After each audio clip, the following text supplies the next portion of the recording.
Good day, folks. How are you doing? It's Church at Home with Rachel time again. Glad to be here with you. I'm going to share with you a statement from an author, and it's quoted in Common Prayer, a liturgy for ordinary radicals. And it says here, contemporary American author Frederick Buechner has written, a Christian is one who points at Christ and says, I can't prove a thing, but there's something about his eyes and his voice. There's something about the way he carries his head, his hands, the way he carries his cross, the way he carries me. I find that really powerful, because there have been plenty of times in my life when people have challenged me to say, okay, prove it. Prove your faith. You're so believing in this guy, Jesus Christ. Prove it. I can't prove it. It's like when people say to me, like, why do you love your husband? It's a million reasons why.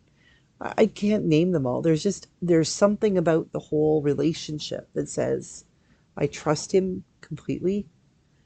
I believe in him, and I believe that he believes in me. The way he lives his life, the way he looks out for me, the way he encourages me to try things on my own, and the times that he pulls me back from when I'm going to step off the precipice. These are all things that contribute to me knowing that he loves me. Same thing with Jesus. I once had somebody share the story about 5 blind men, and they're all standing, in a big circle, and they're asked to give their description of what an elephant feels like. And one of them is, standing and feels the trunk of the trunk of the elephant, and it's long and it's bendy, and it has these 2 almost like fingers at the end, and it's got little hairs in there, and then the skin is all like tough and all this stuff. And someone else says, he's standing on the side and touches it's long and it's massive, it's wide, where the guy with the nose was like, I can put my hands around it with the trunk. And and somebody else has got the tail and says, oh, it's skinny. And there's hair at the end. Someone else is looking at the foot. They were each defining the experience that they were having of an elephant. Did that mean that what they were experiencing was different, meant that they weren't all experiencing an elephant? Absolutely not. They were all experiencing an elephant, but from their own perspective. I've had plenty of time when people have sort of challenged me or have wanted me to show them Jesus in a way that they could truly understand for themselves. And I have found myself wanting. I don't know. I don't know how to prove to someone that Jesus Christ exists, that he's real. I can only tell you what he's done in my own life. I can tell you what I've seen him do in other people's lives. But I don't have any empirical information, any knowledge that I can say, there you go, there's the proof.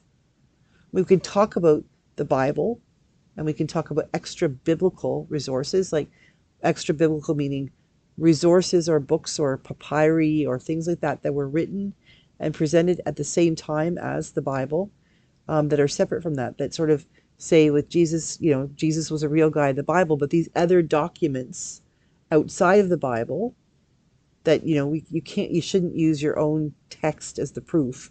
So are there other proofs other than your own thing that talk? And yes, there are many different resources that talk about this man Jesus, that these things that were happening in Jerusalem and all of these things that lend credence to what we believe in the Bible.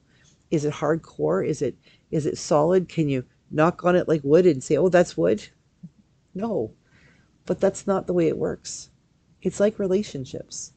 Some people just get along with other people. Have you ever met somebody that you love your spouse, you adore your spouse, you get along with them, you think they're awesome, but there's just that one friend they've had forever, and you're like, what?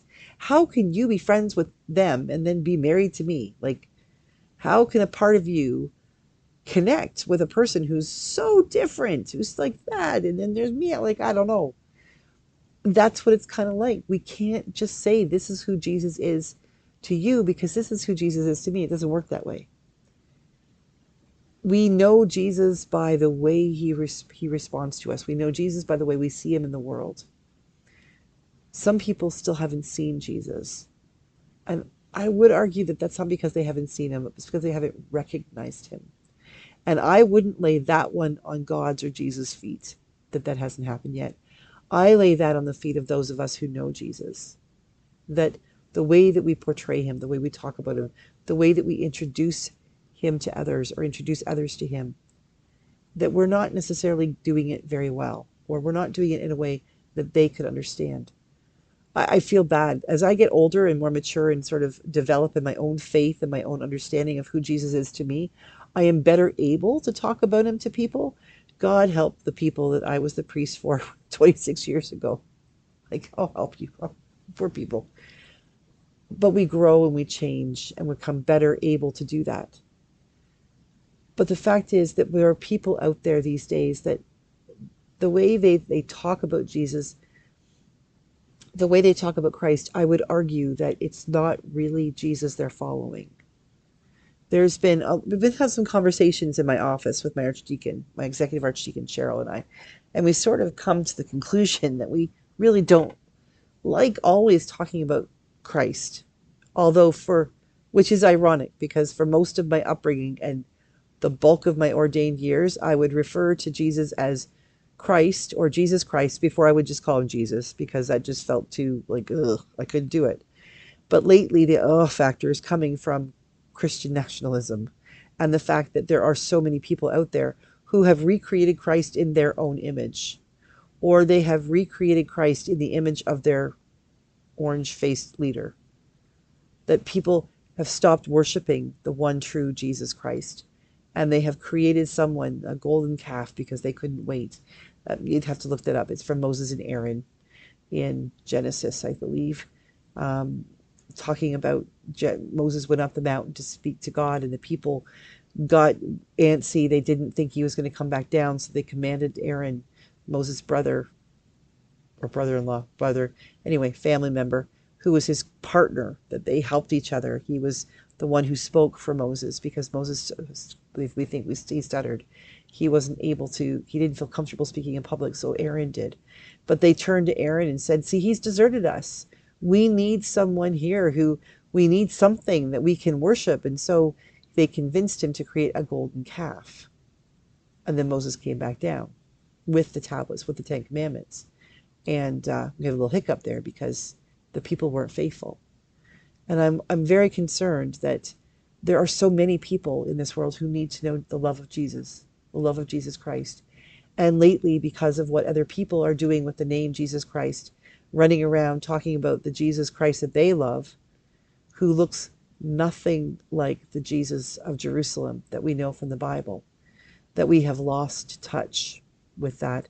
And so there's some of us who have begun talking about the Jesus, just as Jesus, the Jesus movement, coming right back to basics so that we can help people recognize, as Buechner said, I know I'm saying that wrong, so I apologize to all my theologian friends and people, clerics who understand him. Buechner?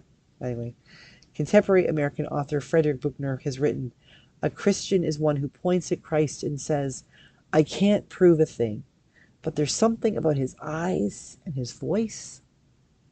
There's something about the way he carries his head, his hands, the way he carries his cross, the way he carries me. I know that. That's how I recognize Jesus in my life. That's how I'm recognizing him in other people's lives. I pray that you will come to recognize Jesus, the real Jesus, in your life as well. And if you have been burned by the Christian nationalism version of Jesus Christ, please know that that is a golden calf. It is not the real thing. And there are lots of people around you who could easily say to you, come and sit with me, and we'll sit together and we will look for Jesus, the one we will recognize through his eyes and his voice, who carries his cross the way he carries us. Have a great day. God bless you, and I will see you again soon on Church at Home with Rachel.